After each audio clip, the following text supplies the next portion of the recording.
This is the Farm Monitor. For over 50 years, your source for agribusiness news and features from around the Southeast and across the country, focusing on one of the nation's top industries, agriculture. The Farm Monitor is produced by one of the largest general farm organizations, the Georgia Farm Bureau. Now here are your hosts, Ray DeLessio and Kenny Bergamy. Yes, indeed. Kenny B, Ray D together again. As always, happy to be sitting next to this guy. Happy you tuned in. And happy to get things started. Yeah, ditto what he said. Here's what's coming up. Straight ahead, an exclusive for the Farm Monitor, as we were the only media outlet invited to tag along with EPA and NRCS recently. The reason for their visit to Atlanta and why they feel it was vital to the future of Georgia agriculture. Unlike last year, the annual Sunbelt Field Day went on as planned with a few modifications here and there, something that worked in the past, so why not try it again?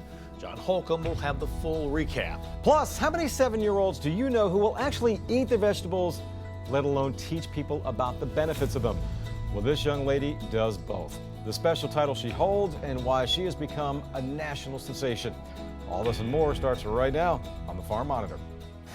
Before you know it, more specifically in just over 2 months, another Sunbelt Ag Expo will be upon us. So recently, farmers from around the state attended the annual Sunbelt Field Day to hear from experts to get an early look at the latest research. John Holcomb was there and tells us what they learned.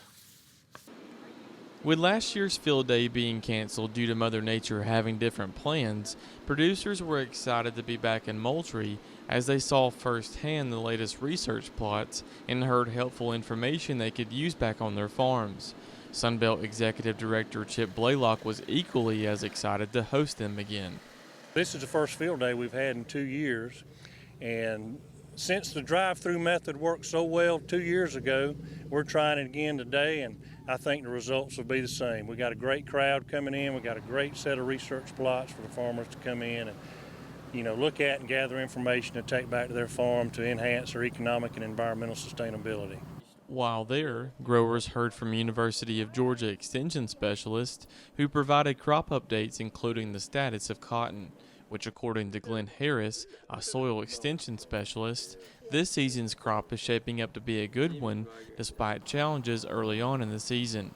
Overall, the cotton crop in Georgia is looking pretty good. We were pretty dry to begin with, but then we started getting rains, and some folks got, even believe it or not, too much rain in spots. We've had some waterlogging in cotton and all that. But overall, right now, we're set up pretty good. As long as we don't get real dry in August, and then we have good harvest weather, we should have a good crop. With fertilizer prices were so high going in, record highs, we were concerned that growers might cut back too much. But I think overall they've done a good job. The crop looks pretty good. We're starting to see some nitrogen and potassium deficiencies. But luckily we can foliar feed and do some things to catch them if we have a good yield goal going. And as for peanuts, according to Extension peanut agronomist Scott Mumford, the crop is a decent one, but says that the state is experiencing virus levels in this year's peanut crop he hasn't seen in years. One thing that we've noticed this year, probably more than the last several years, is that we've got a pretty good increase in tomato spotted wilt virus. And that is probably one of the leading things that we're worried about right now is how much virus are we really going to deal with this year, and how is that going to impact the end of the season, because a lot of this virus is already starting to along the virus plus some other pathogens that are coming in are already causing some of these plants to go down or start to decline, and that's the one thing we're going to have to keep watch on. However, Mumford says that now is not the time to let off the gas, as the crop still has potential and growers need to keep working to get the best crop they can to harvest season. We got to finish this crop out for what it is, so we can't let up on what we need to treat for, in this case fungicides for disease control. With it being hot and somewhat wet right now, we do have potential for leaf spot disease as well as white mold, Rhizoctonia limrot to come in and be a problem. So don't let up on the programs that you're on, because that's gonna dictate how much worse it could be if dealing with the virus, and then we don't want to complicate that with the other problems. Reporting in Moultrie for the Farm Monitor, I'm John Holcomb. Speaking of Sunbelt, this man will certainly be there. He's the 2022 Georgia Farmer of the Year, Scotty Rains of Turner County, who recently was presented with a plaque during a special breakfast in honor of the occasion. The plaque, however, only the beginning, as Rains will also compete against producers from 9 other states, with the winner being announced at Sunbelt Expo. It's a process Rains says he is thrilled to be part of. I am excited to represent Georgia, and we're just trying to think of every avenue we can to impress the judges, I guess, on agriculture in Georgia, because it's, we want to see it grow. We want to see Georgia succeed. Obviously, we had a big crowd here today, and it seems to me that they want to root me on, so let's go. Recently, leaders from 2 of the nation's largest federal conservation agencies were in Atlanta taking part in an urban farm tour.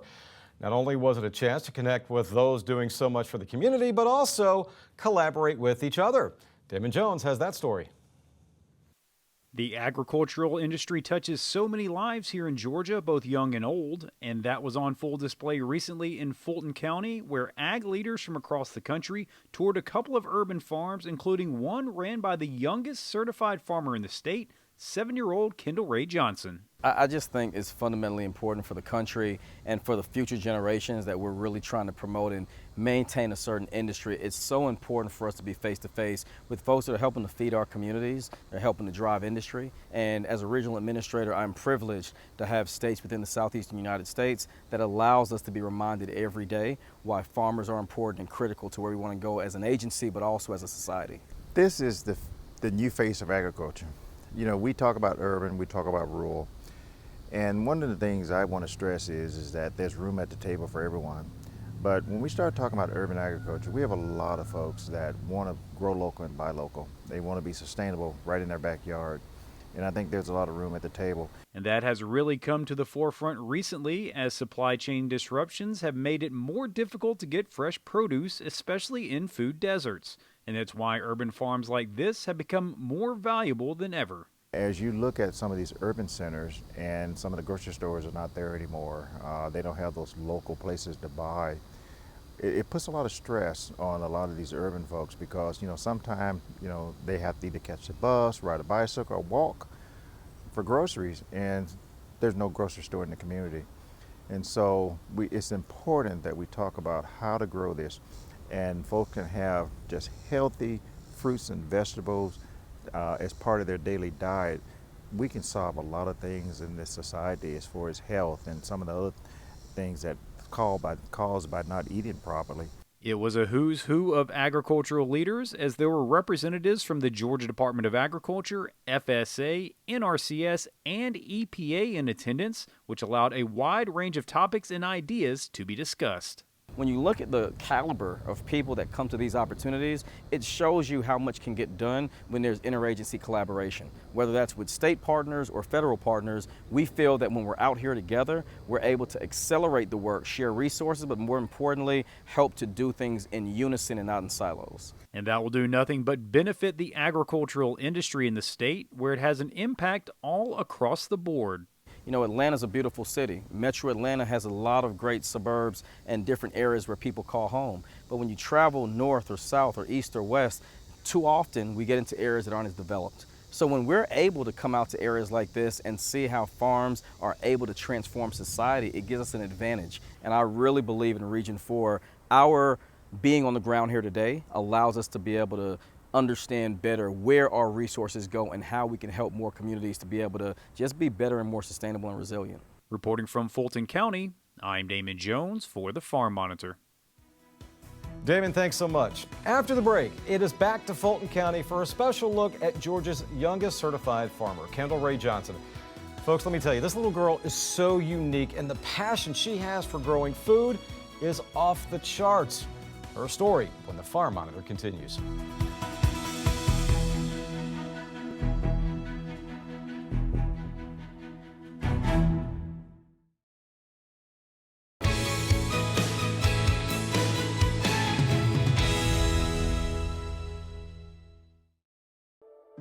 Hurricanes of the future will likely be slower moving and higher category systems with destructive winds and flooding. Agricultural losses from a single hurricane can exceed $1 billion, and the risk from hurricane impacts is projected to increase.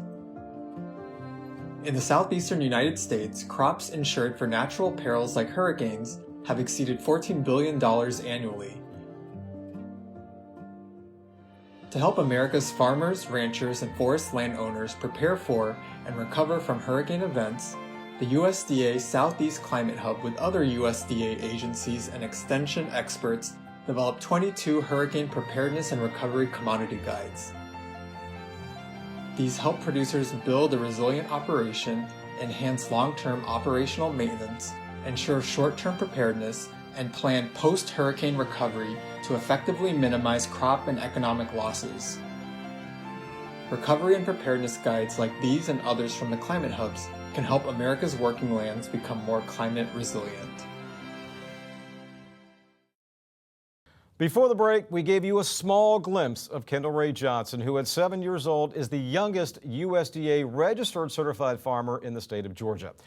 Well, since earning that title, Kendall Ray has become a national sensation, appearing on major networks as well as countless media outlets throughout Georgia. Yet, despite the attention and her newfound fame, Kendall Ray has remained humble and grounded. She's also stayed true to her message and her mission of sharing a deep passion for agriculture with anyone who will listen.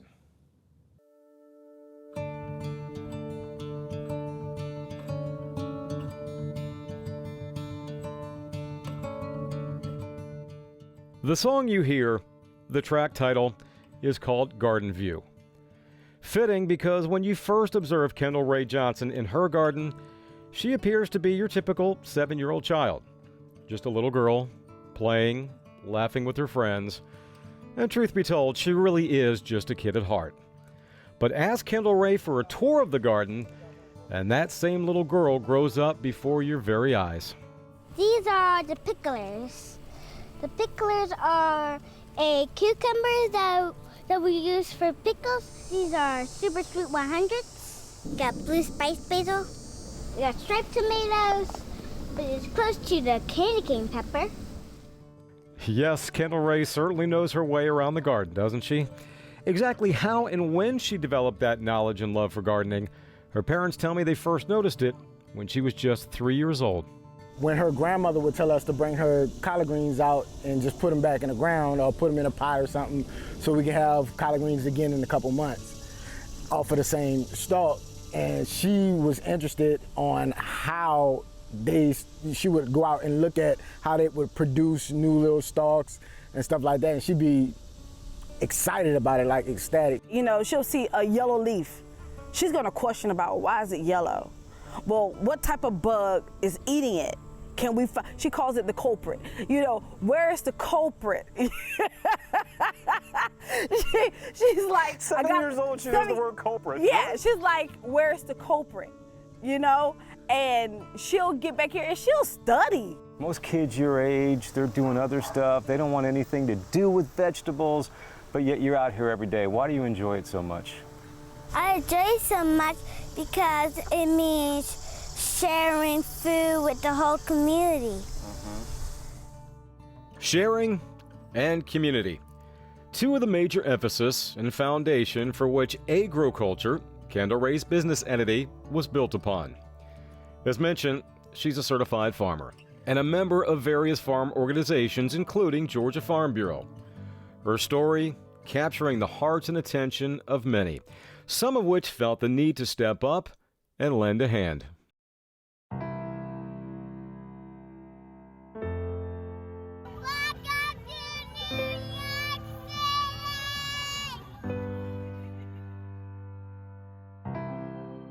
Last December, Kendall Ray, Mom Ursula, and Dad Quentin were invited to the Big Apple for an appearance on Good Morning America. Once there, Kendall Ray was presented with an early Christmas gift, a check for $10,000 to help with future farming endeavors. You've become, a national celebrity. You're the youngest farmer in Georgia. You're traveling all over the country talking to people. What do you think of all that? Well, I think it's pretty good that I talk to people, and I pretty love it because I get to meet new friends every day. It definitely almost breaks me into tears almost every time I think about it, because I would never, me myself as a kid, I never had that much confidence. You know, she's so young with a lot of confidence, and just like you said, she just walk up to you and give you a hug. She's not really afraid of anybody. She did a interview with, I think it's Boyd Elementary School. And from kindergarten through 5th grade, she was entertaining to everybody. She was entertaining to everybody. The 5th graders wanted to ask her a question. She used a 5th grade word. She said microbes, which they know it as microorganisms, but she did the short version of it, and then the teacher had to step in and say, she's talking about microorganisms, people.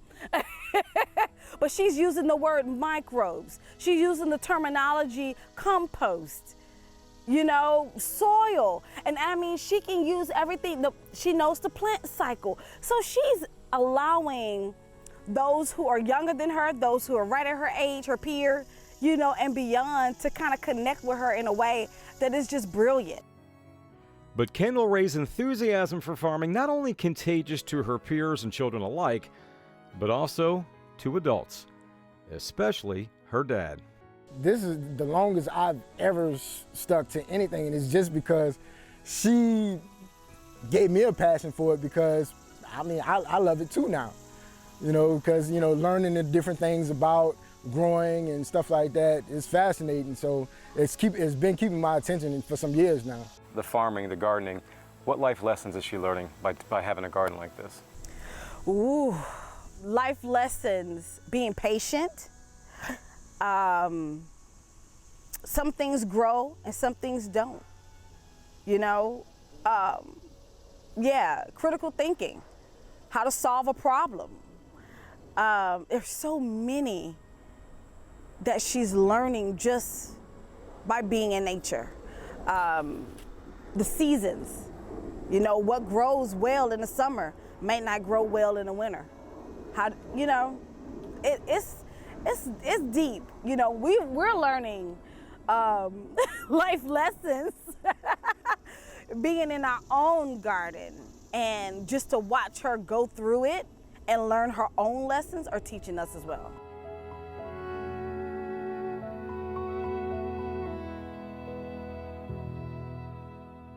Incredible little girl, isn't she?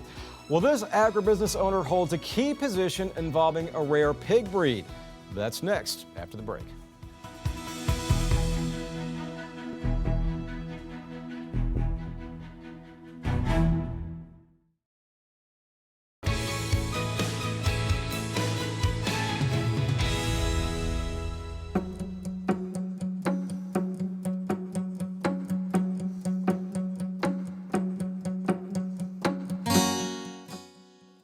Growing up in Greensboro, North Carolina, Laura Jensen created lasting memories on her grandparents' retirement farm, a place that remains near and dear to her heart, and a place Laura credits for instilling the work ethic she puts forth day in and day out.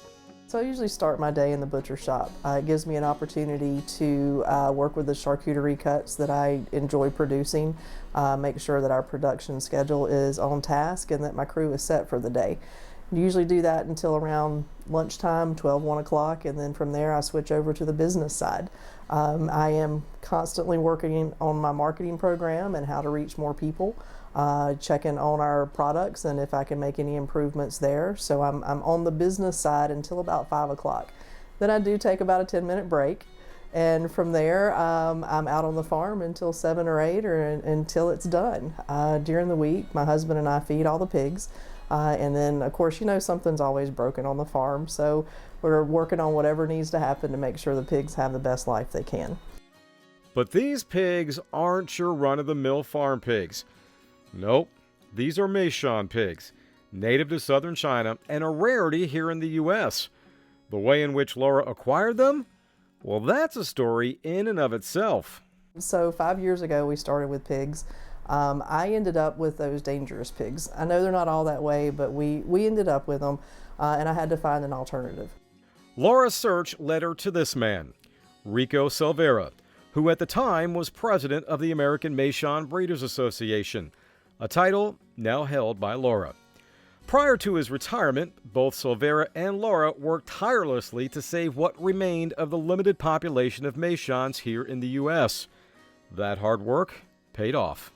Yeah, we've grown to about 65 member breeders. We're about to register our 400th pig, starting from 12. So we're at the point now that I think we're going to see exponential growth. Litter sizes on the Meishan can be 19 and 20 piglets per litter. So now that we've got them in most states, there's still a few we need to add them to in the country. I think that this next year, Meishan's going to become a name that you're going to see not only in pork, but in pigs, the live pig side of it. They're incredibly docile, they're a lot of fun to work with, and then their flavor profile is unique as well. When we started, there was only a few people in the country that had tasted Meishan or knew of it, and everybody consistently told me that there's not much meat there, but what is there is absolutely amazing. So what I thought could happen, and did fortunately, is with the new genetics, we were able to actually produce a Meishan that is comparable to what I had found in the large breed hogs. So I'm able to achieve a 300 to 330 pound hanging weight in a 13, 15 month window, which makes them a very viable option.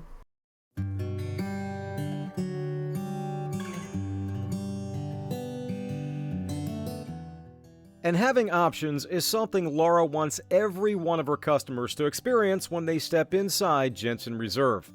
From prime cuts of beef to poultry, even specialized foods which cater to people like Laura and her daughter, who themselves needed options after both were diagnosed with psoriatic arthritis. And what that means for us is what we eat dramatically affects our ability to function, because not only does it affect our skin and as far as the psoriasis side of it, but our joints will ache and we'll have major inflammation if we eat poorly. So that was a huge motivating factor for me, because when I would go out to eat or go try to find something to eat, there were hidden ingredients, or it made me feel bad, or something wasn't exactly, what I thought it was. So I essentially took that and created my own products through my store. And fortunately, I think we are on the edge of a new food movement in America. I think there are a lot of us that are tired of what has been happening and what's out there, and we want something clean, new, and fresh, and that's exactly what I do here. So I know that COVID was a very difficult time for a lot of people, and there was a lot of loss, and we lost family and friends as well. But on the business side, it was a game changer for Jensen Reserve and what I do here. Because the grocery stores did not have food, a lot of our neighbors in our community were desperate to find something to eat. And word of mouth traveled fast. So when COVID hit and the stores didn't have anything on their shelf, we ended up growing 800% in a 2-week time. What's happened since then, we did see a slight dip in our sales last summer, kind of when the world went back to normal for that brief period of time. And that's when we found that we could deliver locally through Market Wagon. There's a link on our website for that, and now I can deliver to 19 counties in Georgia, and it's made the difference in keeping us at that level that COVID presented us with. So, from her beloved Meishan pigs to the increased foot traffic of her store, even Market Wagon, Laura admits she is still somewhat shell-shocked by the incredible growth she's seen in just a short period of time. Which begs the question, what does the future have in store for Laura? So I am going to step back a little bit from the live pig so that I can support other breeders through my store. I think it's probably more important on a national level to make sure that the Meishan has a pathway to get to the public. So you will see the change in the live pig side, but will I slow down? Absolutely not. I'm here. We're going as far as we can go, and we'll see what's next.